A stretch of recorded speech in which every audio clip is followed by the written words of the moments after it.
Think and act like the person you are trying to become. Not tomorrow, not when you have more money. Not when people finally believe in you, not when you feel completely ready. Now, because there is a question that can change the way you approach your entire life. If you knew that everything was eventually going to work out, how would you behave today? What decision would you stop postponing? What opportunity would you finally pursue? What fear would you stop obeying? How differently would you walk into the room? How differently would you speak?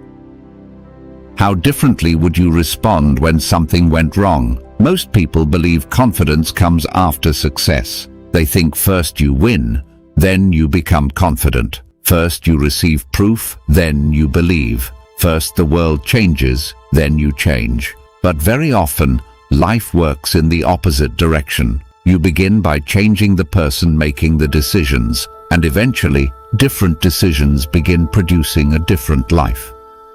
This is not about pretending to be rich. It is not about spending money you do not have. It is not about acting superior. And it is certainly not about believing that positive thoughts magically control reality. It is about something far more practical. Identity. The way you see yourself influences what you notice, what you tolerate, what you attempt, how long you persist, and how you respond when life refuses to cooperate. The Stoics understood this thousands of years ago. You cannot control everything that happens around you, but you can train the person who responds to it. And that changes more than most people realize. So before we continue, make a small commitment. Write this in the comments. Today, I begin to act, especially if you normally watch videos like this without ever interacting. Break that pattern now. One small action, because a life of action has to begin somewhere. And if you're serious about building discipline, clarity, resilience, and self-mastery, subscribe to the Mental Gym. Not because subscribing will change your life, but because what you repeatedly expose your mind to eventually influences what your mind considers normal. Now let's begin. 1. Act from identity, not from fear. Everything you repeatedly tell yourself becomes evidence in the story you have about who you are. Say, "I'm not ready" often enough, and hesitation begins to feel intelligent. Say, "I'm terrible with money" often enough, and financial irresponsibility starts feeling like personality. Say, "I'm not disciplined" often enough, and every difficult moment becomes another excuse to quit.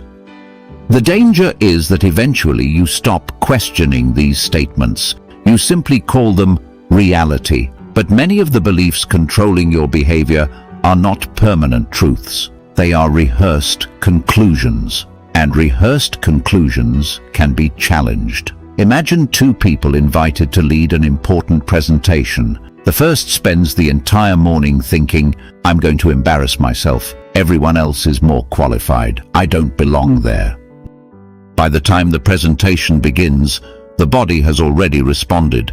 Tight shoulders, shallow breathing, avoided eye contact, rushed speech. The second person may be equally nervous, but the internal conversation is different. They think, "I was invited for a reason. I don't need to be perfect. I need to be prepared and useful." The fear remains, but the behavior changes. One person interprets nervousness as evidence of inadequacy.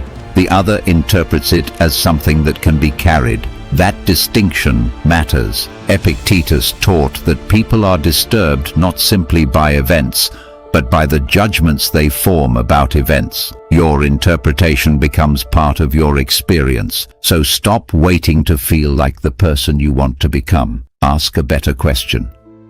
What would that person do next? If you were disciplined, what would you do this morning? If you respected yourself, what conversation would you stop avoiding? If you were financially responsible, what would you do with today's money? If you were courageous, what would you attempt despite being nervous? Then do one of those things. Identity is not built through declarations alone. Identity is built through evidence. Every time you keep a promise to yourself, you cast a vote for a stronger identity. Every time you train when you would rather stay comfortable, another vote. Every time you save instead of buying something to impress people, another vote. Every time you remain calm when someone tries to provoke you, another vote. You do not become confident by repeating, "I am confident," while behaving fearfully. You become confident by collecting evidence that you can trust yourself. That is abundance at the psychological level, not believing you possess everything, knowing you can build. 2. Stop thinking like a person who has already lost. Scarcity is not only having too little. Scarcity can become a way of interpreting the world. A scarcity mindset enters a room and immediately asks, what if there isn't enough? What if somebody else gets the opportunity? What if I fail? What if I lose what I already have? What if people discover I'm not good enough? An abundant mind asks different questions. What can I learn? What can I create? What can I improve? Who can I help? What opportunity am I failing to notice because I'm too focused on protecting myself? This does not guarantee success. It changes your field of attention, and attention matters. If you enter every situation expecting rejection, you begin protecting yourself before anything has happened. You speak less, ask for less, risk less, meet fewer people, attempt fewer things. Then when fewer opportunities appear, you say, "See, I knew it." But sometimes you did not predict the result. You participated in creating it. This is why an abundant person does not simply ask, "What can I get?" They ask, "What can I contribute?" That question changes your posture. If you walk into a room desperate to receive approval, everyone has power over you. If you walk into the same room looking for ways to create value, you have something to do. You have a mission. This applies to business, relationships, leadership, friendships, creative work. Instead of constantly asking whether people recognize your value, become increasingly valuable. Learn, practice, listen. Solve problems. Develop skills. Keep your word. Become useful. The world does not owe you a reward for doing these things, but becoming more capable expands what you can do when opportunities appear. There is a major difference between entitlement and abundance. Entitlement says, "I deserve the outcome." Abundance says, "I can continue creating value even if this outcome does not arrive." One is dependent, the other is powerful. 3. Choose your environment carefully. Your environment is teaching you what to consider normal every day, quietly. If everyone around you complains about money, but nobody studies money, that becomes normal. If everyone talks about dreams, but nobody works consistently, that becomes normal. If everyone treats discipline like punishment, discipline begins to feel abnormal. If everyone mocks ambition, eventually you start hiding yours. This does not mean abandoning everyone who thinks differently from you. It means becoming selective about influence. There are people you can love without taking advice from them. There are people you can respect without copying their habits. There are people who deserve kindness, but not authority over your decisions. Learn that distinction. Because your mind absorbs standards. Spend enough time around people who train consistently and exercise stops looking extreme. Spend enough time around people who build businesses and entrepreneurship stops looking mysterious. Spend enough time around people who read, study, and improve themselves, and learning becomes normal. Your reference point changes, and when the reference point changes, behavior often follows. If you currently do not have those people around you, use books, use biographies, use lectures, use communities, use the lives of people who demonstrate qualities you respect. Marcus Aurelius did something similar in the opening of his meditations. He reflected on qualities he had learned from different people around him. From one person, restraint. From another, courage. From another, simplicity.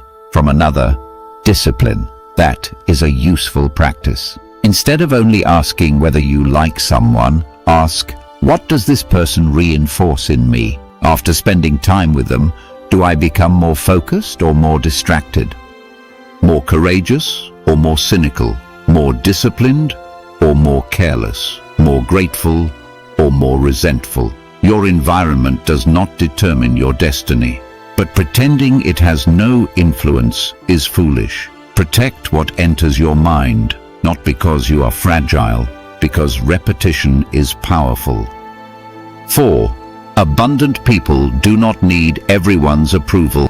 One of the most expensive addictions in life is the need to be understood by everyone. You make a decision, someone disagrees, immediately you begin explaining, defending, justifying, trying to convince them. Why? Because somewhere inside you, their disagreement feels like a threat. But if every person must approve of your direction before you can move, your life belongs to the crowd. The Stoics were extremely clear about reputation. You control your character. You do not control everyone's interpretation of your character. You can be honest and still be called dishonest. You can be disciplined and still be called obsessive. You can establish a boundary and still be called selfish. You can change your life and still have people who prefer the older version of you. Let them. That does not mean ignoring useful criticism.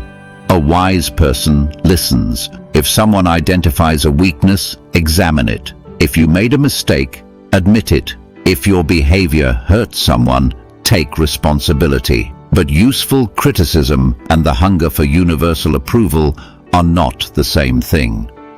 One helps you grow, the other makes you controllable. Imagine trying to build something difficult while constantly checking whether everyone approves. You would change direction every week. Today, someone says you are moving too slowly. You accelerate. Tomorrow, someone says you are taking too many risks. You retreat. Another person says your goal is unrealistic. You reduce it. Another says you should dream bigger.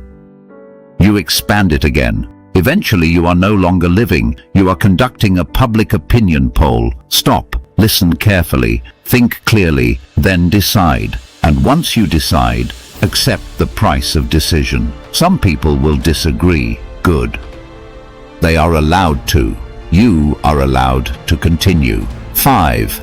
Stop trying to look successful. There is a trap that becomes more dangerous in the age of social media. Looking successful can become more important than becoming successful.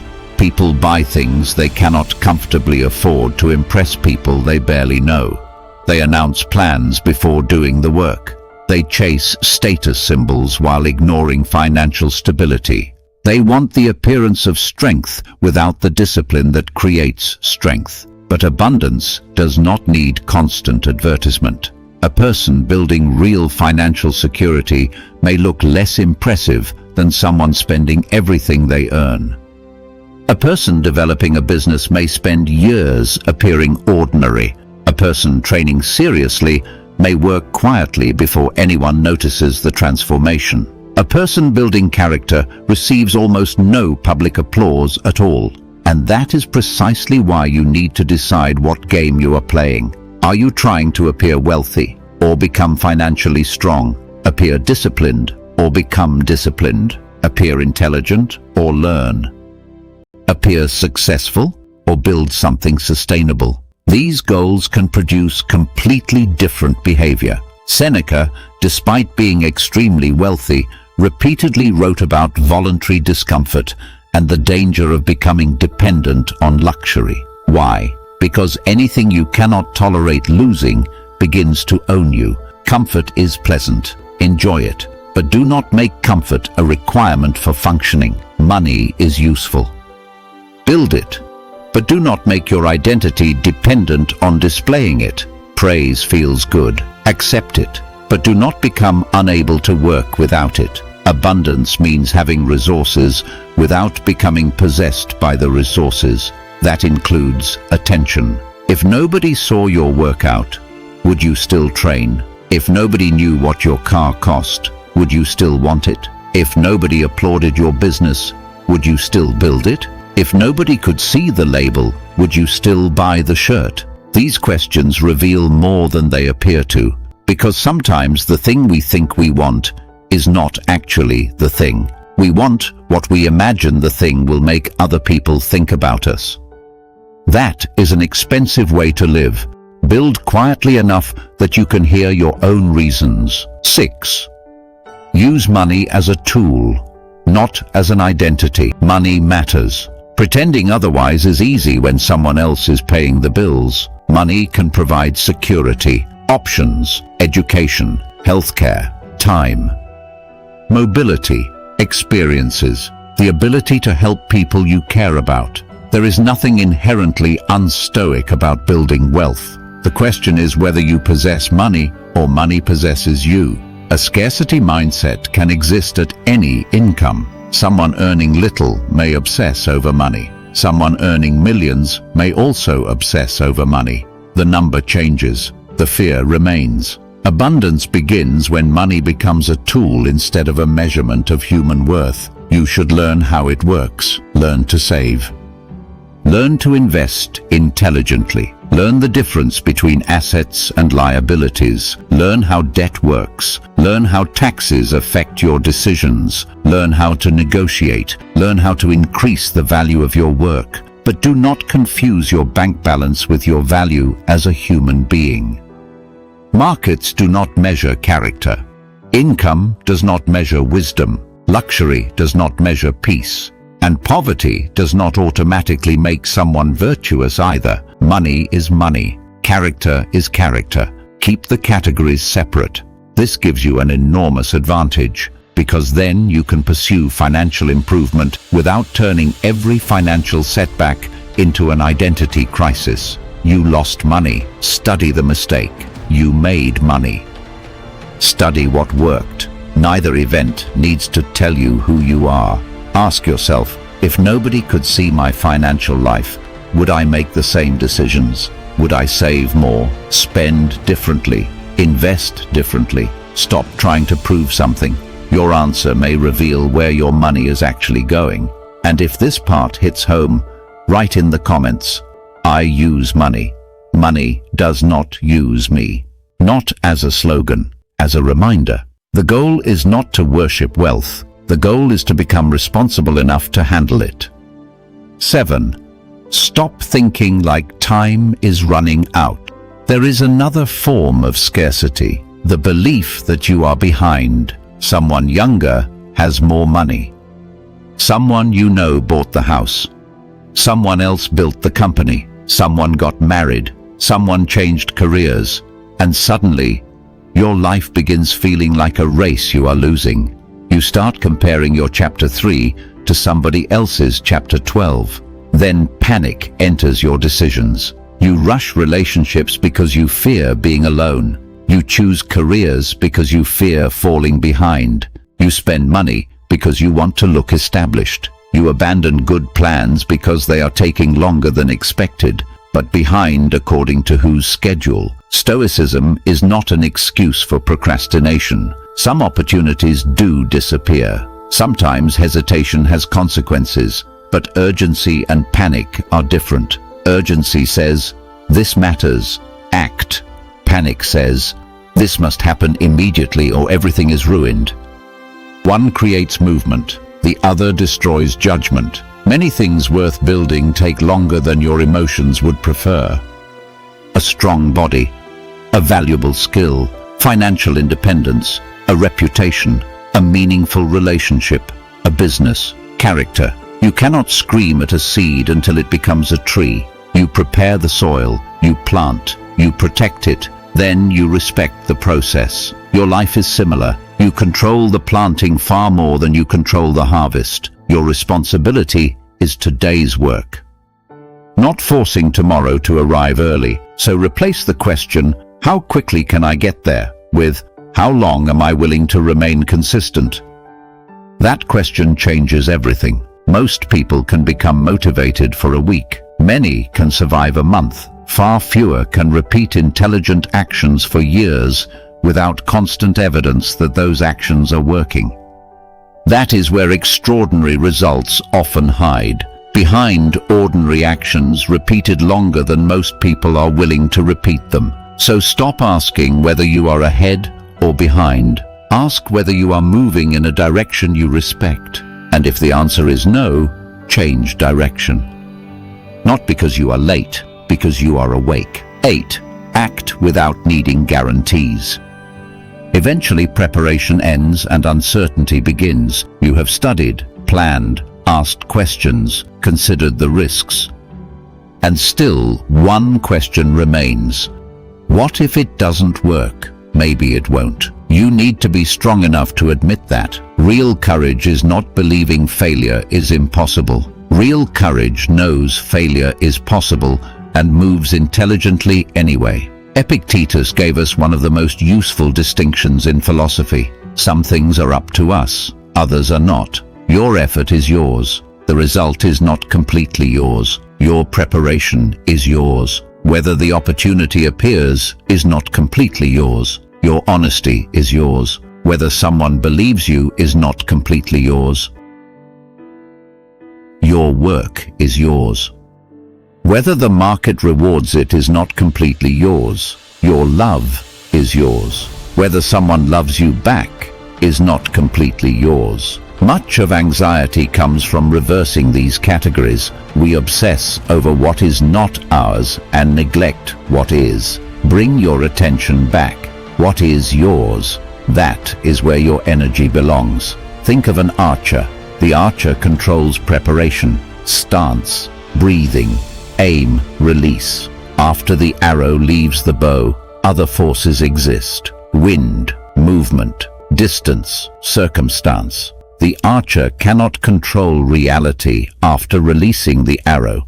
The responsibility is to make the best shot possible and then learn from where it lands. Approach life that way.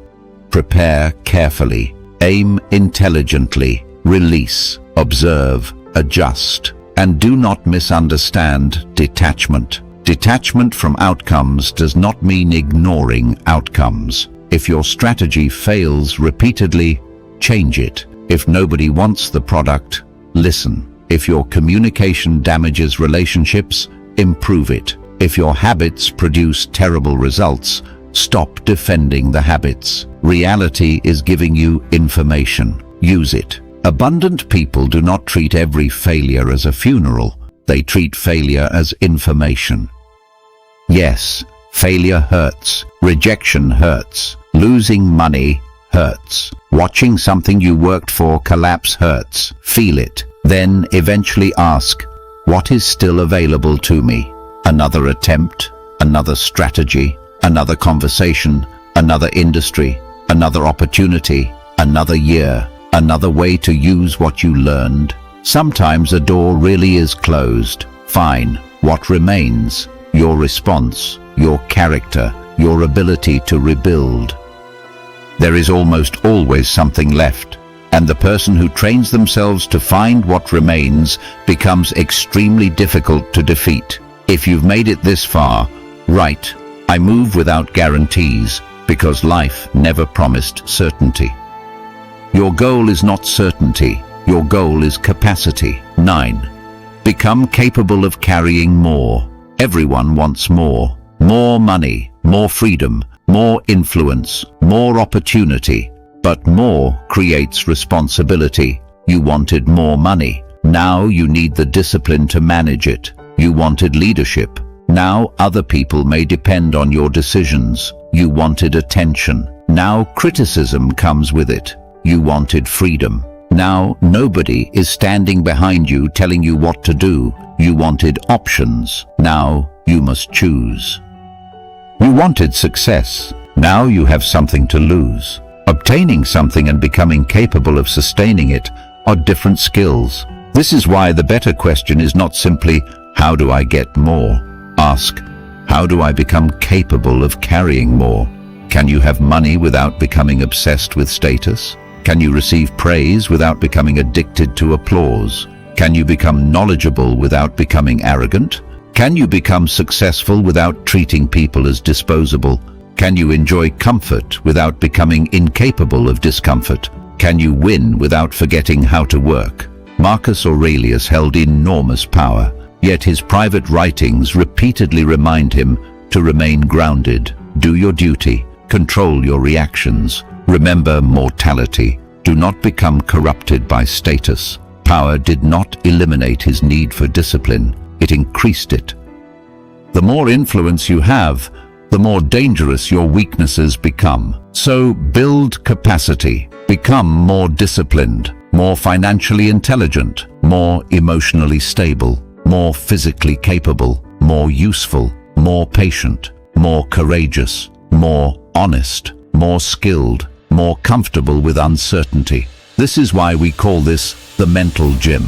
The mind does not become strong by hearing one powerful idea. It becomes strong through repetitions. Someone insults you. One repetition of emotional control. You want to quit. One repetition of discipline. You want to make an impulsive purchase. One repetition of restraint. You are afraid to speak. One repetition of courage. Something goes wrong. One repetition of adaptation. Nobody notices your effort. One repetition of internal validation. You fail. One repetition of resilience. Life provides resistance. Use it. That does not mean glorifying suffering. If a problem can be solved, solve it. If a harmful environment can be left, leave it. Wisdom is not standing inside a fire simply to prove you can tolerate heat. Wisdom is knowing what deserves endurance and what requires change. But when discomfort cannot be avoided, ask, what quality does this moment require from me? Patience? Practice it. Courage? Use it. Humility? Accept it. Restraint? Control yourself. Action? Move. Silence? Be silent. That is self-mastery. 10. Become before you receive. Now return to our original question. If you knew everything would eventually work out, how would you behave today? Maybe you would stop panicking. Maybe you would make the call. Maybe you would apply for the opportunity. Maybe you would finally begin. Maybe you would stop chasing someone who has already decided to leave. Maybe you would stop trying to impress people whose lives you do not even want. Maybe you would take your health seriously. Maybe you would work harder. Maybe you would finally rest without feeling guilty. But now, remove the fantasy. You do not know everything will work out. Nobody does. You can work hard and lose. You can love deeply and experience heartbreak. You can prepare carefully and still be rejected. You can make a good decision and receive a bad outcome. So why behave confidently? Because confidence was never supposed to mean certainty about the future. Confidence means trust in your capacity to meet the future. That is stronger. The abundant person does not wake up thinking, nothing bad can happen to me. They understand. Whatever happens, I will try to meet it with character. You do not need the entire map. You need the next honorable move. Tomorrow morning, before checking your phone, ask yourself, if I were already the disciplined, capable, grounded person I want to become, what would I do next? Then do that. Maybe you get out of bed instead of negotiating with the alarm. Maybe you train. Maybe you write. Maybe you make the difficult call. Maybe you apologize. Maybe you say no. Maybe you work without checking your phone for 20 minutes. Then ask again, what would that person do next? And again, and again. This is how identity changes. Thousands of ordinary decisions slowly align around a different standard. Eventually, something strange happens. You stop asking what that person would do.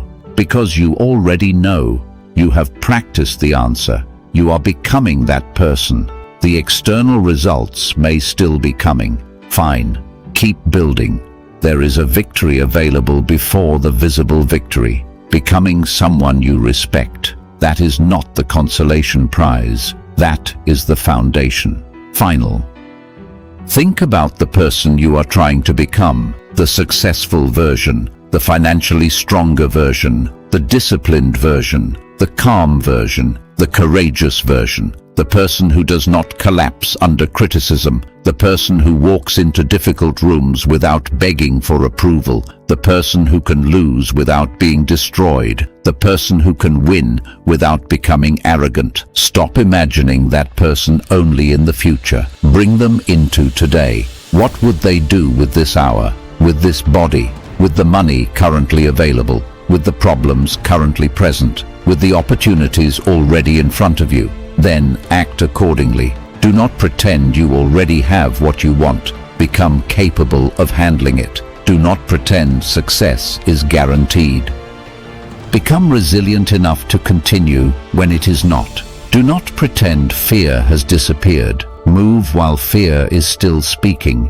Do not wait for abundance before thinking abundantly. Practice abundance through courage, discipline, patience, gratitude, restraint, and the refusal to allow temporary circumstances to define your permanent identity. Remember this: the strongest belief is not, "I know I will win." It is, "Whether I win or lose, I will not abandon myself." That is strength, that is freedom, and that is what we train here. If you stayed until this moment, write one final sentence in the comments: "I am becoming the person who can handle more."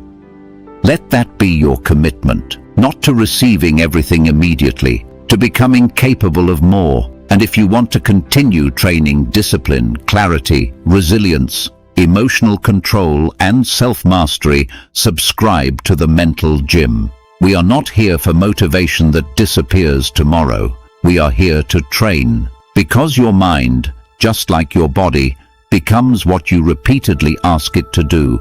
Train it deliberately, protect it carefully, challenge it often. And when life asks who you have become, let your actions answer. Until next time.